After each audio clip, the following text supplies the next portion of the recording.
भाग दौड़, लक्ष्य, व्यस्तता, अपेक्षा, जीवन ऐसा लग रहा है कि जैसे हम भागते जा रहे हैं अपनी इच्छाओं के पीछे, अपने लक्ष्य के पीछे, अपने सपनों के पीछे।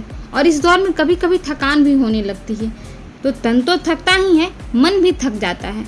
और जब मन थकता है तो फिर वो खड़ा नहीं हो पाता, हारने लगता है, अपने सारे प्रयासों को विफल करने लगता है, झुठलाने लगता है। ऐसे में आपको क्या करना चाहिए? जब आप सारा प्रयास कर चुके हों और आपको सफलता नहीं मिल रही है अपने मन को शांत करने में, तब आपको अध्यात्म की ओर मुड़ना पड़ेगा।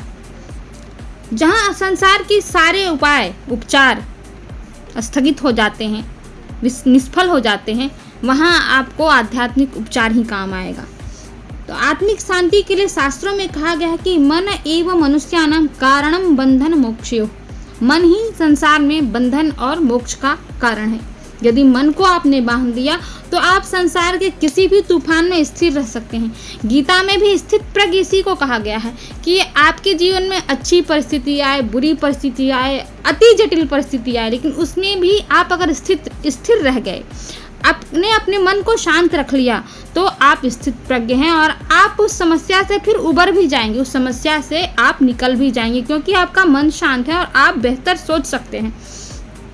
तो इस मन को बांधने का आध्यात्मिक तरीका क्या है? सबसे पहला तो मौन है कि आप कम बोलिए, दूसरा है ध्यान कीजिए, और तीसरा है कि आप मंत्र का जप कीजिए। तो प्रतिदिन सुबह ब्रह्म मुहूर्त में उठकर शांत चित्त से बैठिए, कमर और गर्दन को एकदम सीधी रखते हुए आंखें बंद करके गहरी सांस लीजिए और धीरे धीरे ओंकार का उच्चारण कीजिए। ये कम से कम आप 21 बार अवश्य कीजिएगा, और धीरे धीरे जैसे जैसे आपका अभ्यास होते जाएगा आप स्वयं इसको आगे बढ़ाते जाएंगे।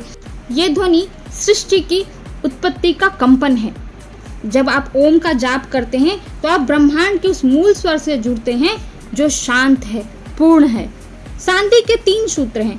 गीता के एक श्लोक में प्रतिदिन पढ़िए या सुनिए, विशेषकर अध्याय 2 और 6 के श्लोक। एक दिया जलाइए, सिर्फ मन की शांति के लिए भगवान से प्रार्थना कीजिए कि हे प्रभु, मेरे मन को स्थिरता दीजिए, मुझे आंतरिक रूप से स्थिर बनाइए, बाह्य परिस्थितियों से मैं विचलित न हो, ऐसा आशीर्वाद दीजिए, ऐसी शक्ति दीजिए। सोने से पूर्व 5 मिनट मौन में बैठिए, दिन भर के शोर को अपने आप स्थिर कीजिए और उसके बाद आप सो जाइए। नींद ना आए तो आप किसी मंत्र का जाप कीजिए। कोई भी समस्या तुरंत समाप्त नहीं होती, छू मंत्र ऐसा कोई जादू नहीं होता है। समस्या आती है तो धीरे धीरे समाप्त होती है।